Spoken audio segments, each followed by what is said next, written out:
আরো 10 জনকে নিয়ে জান্নাতের মধ্যে নিয়ে যেতে পারবে এবং 10 জন ব্যক্তিকে নিয়ে যেতে পারবে যাদের উপর দুজখে যাওয়া ওয়াজিব হয়ে গিয়েছে, কোনো অবস্থাতে জান্নাতে যাওয়া সম্ভব নয়।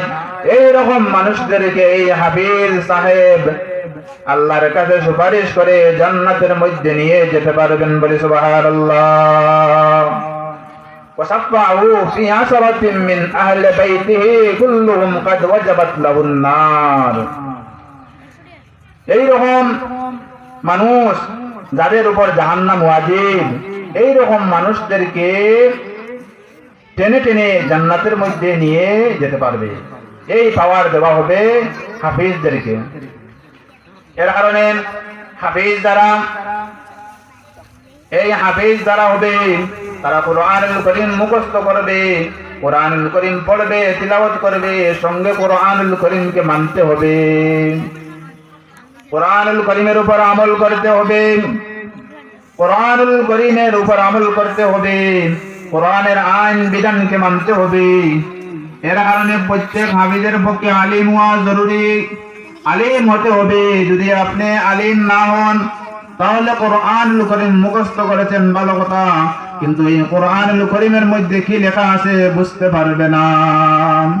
আল্লাহর নবী জনাবে মুহাম্মদুর রাসূলুল্লাহ সাল্লাল্লাহু আলাইহি ওয়াসাল্লাম বলতেছেন, আলা খায়রুল কালামি কালামুল্লাহ, আলা খায়রুল কালামি কালামুল্লাহ। আল্লাহর কথার চাইতে আর কার কথা ভালো হতে পারে?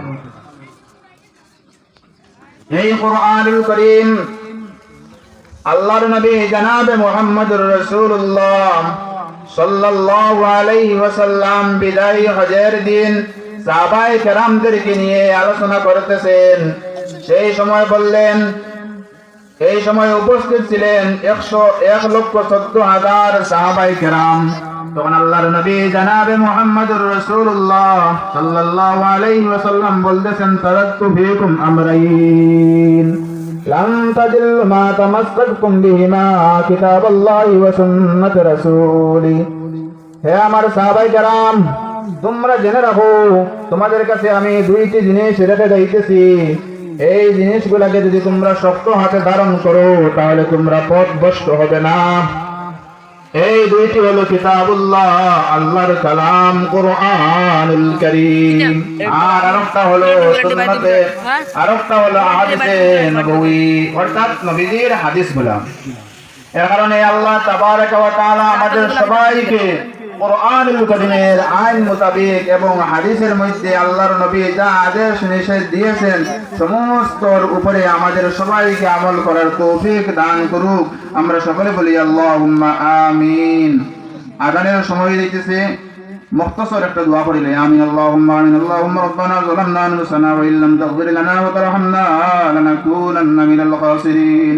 আল্লাহ তাআলা ইয়া রহমান রাহিমিন, এমন একটি মুহূর্ত, বড় ফজিলতপূর্ণ সময়, রাতের প্রথম অংশ আর দিনের শেষ অংশ, ইয়া আল্লাহ। আল্লাহ তাআলা ইয়া রহমান রাহিম, দিনের ডিউটির ফেরেশতা যাওয়ার সময়, রাতের ডিউটি ফেরেশতা আসার সময়, ইয়া আল্লাহ। আল্লাহ তাআলা ইয়া রহমান রাহিম, আমাদের এই মাহফিলকে আপনি কবুল আর মঞ্জুর করে নাও, ইয়া আল্লাহ। আল্লাহ তাআলা ইয়া রহমান রাহিম, এই মাহফিলকে আমাদেরকে নাজাতের জরিয়া কিয়ামতের দিন বানাইয়া দিয়েন, ইয়া আল্লাহ। যারা যত ধরনের সাহায্য সহযোগিতা করেছে আল্লাহ তাআলা ইয়া রহমান রাহিম, টাকা দিয়ে, পয়সা দিয়া, সময় দিয়া, সমস্তকে আপনি কবুল আর মঞ্জুর করে নাও, ইয়া আল্লাহ। আল্লাহ তাআলা ইয়া রহমান রাহিম, খাস করে এই মাদ্রাসার মধ্যে সম্পর্ক রেখে যারা দুনিয়ায় ছেড়ে অন্ধকার কবরের মেহমান হয়েছে তাদেরকে আপনি জান্নাতের মেহমান বানাইয়া দাও, ইয়া আল্লাহ। আল্লাহ তাআলা ইয়া রহমান রাহিম, উলামায়ে কেরাম আসবেন, আল্লাহ তাআলা ইয়া রহমান রাহিম যা বলবেন কোরআন এবং হাদিস থেকে আমাদেরকে আমল করার তৌফিক দিয়েন, ইয়া আল্লাহ। আল্লাহ তাআলা ইয়া রহমান রাহিম, এই মাদ্রাসা, এই মাহফিলকে আপনি কবুল আর মঞ্জুর করে নাও, ইয়া আল্লাহ। এই এলাকা থেকে বদদিনীকে দূর করে দাও, ইয়া আল্লাহ। আল্লাহ তাআলা ইয়া রহমান রাহিম, মা বোনদেরকেও মাফ করে দাও, ইয়া আল্লাহ। পর্দার সহিত আউয়াল ওয়াক্তে নামাজ পড়ার তৌফিক দিয়েন, ইয়া আল্লাহ। যা বললাম কবুল করে নাও, যা বলার রয়েছে সমস্তকে আপনি কবুল আর মঞ্জুর করে নাও। ওয়াজআল আখিরু কালামিনা ইন্দাল মাউত লা ইলাহা ইল্লাল্লাহ মুহাম্মাদুর রাসূলুল্লাহ।